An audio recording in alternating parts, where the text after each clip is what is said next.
So in today's lesson, I want to show you a very interesting and very nice tool, actually inspired by classical music. And this is not an easy thing to practice, but it's gonna give you really fresh and new inspirations for your solos.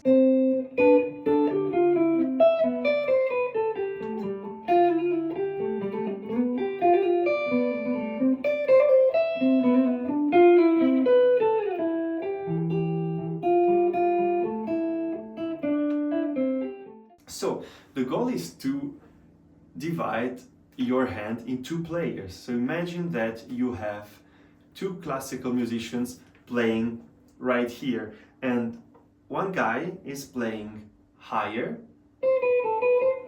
for example, and the other guy is playing lower. And now to start practicing it, you can maybe take a very simple C major scale and use just that material to practice it. And the goal is to move from one voice to the other, or maybe do a little melody and an answer. So for example,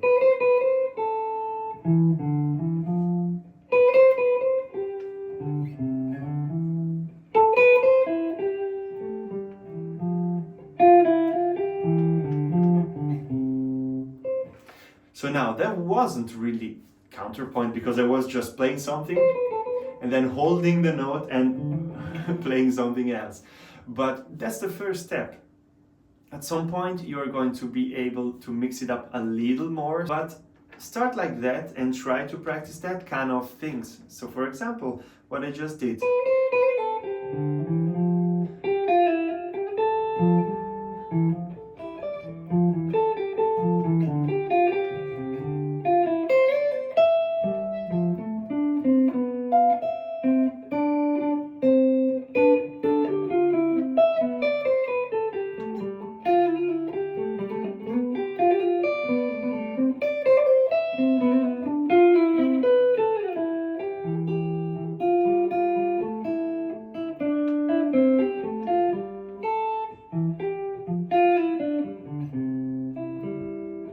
So maybe you saw it. Now I'm adding a new element to it, and this element is the counter motion. So also something that is very nice. If you are trying to use this counterpoint idea, then you can also instead of moving, for example,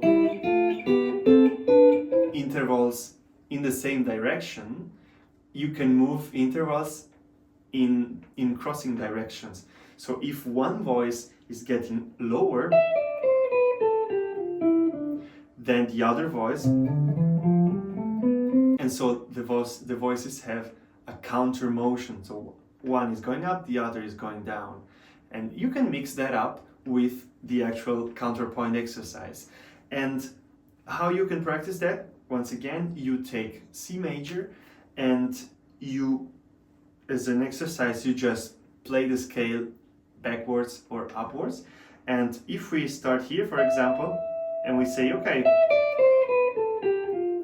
let's go so far. And that means that the other voice is gonna do. So now we need to do them together, so that's difficult.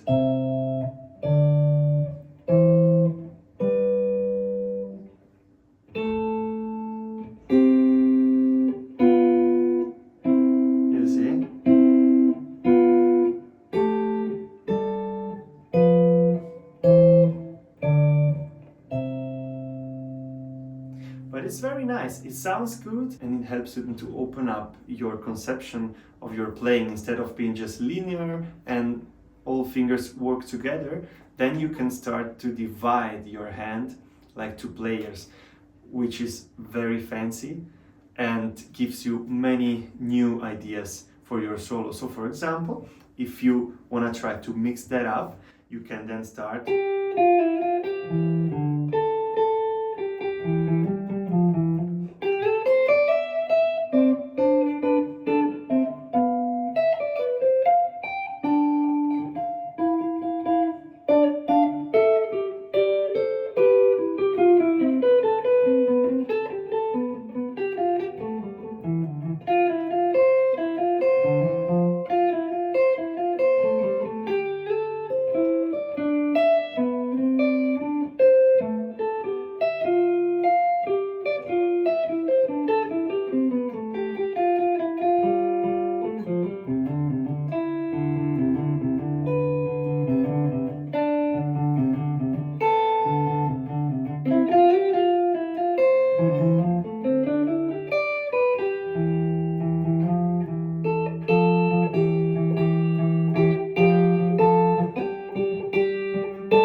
different elements.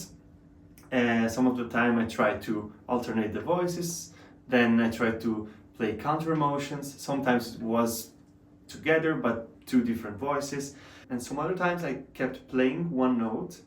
So for example, and the other voice was moving, so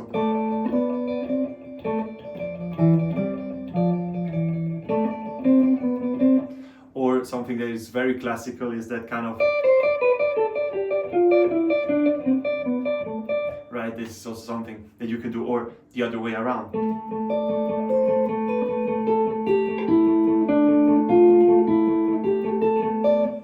And another thing that you can do on the guitar is, of course, use tapping. So for example, you can repeat an idea up here, and you can keep this going, and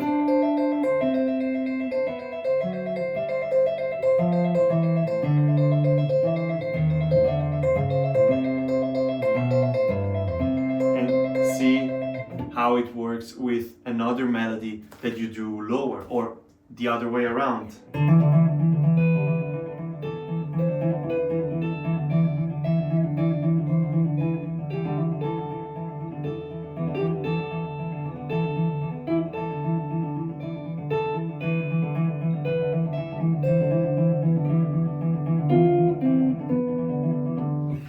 For example, right? This is also another tool that you can use. I don't know if it applies to your taste, to your playing, but I hope that this lesson was inspiring. This is actually one of my favorite things to share with you, so that kind of musical ideas to open up your improvisation, and so that you get more ideas while improvising, and you don't just fall into playing the same things over and over again.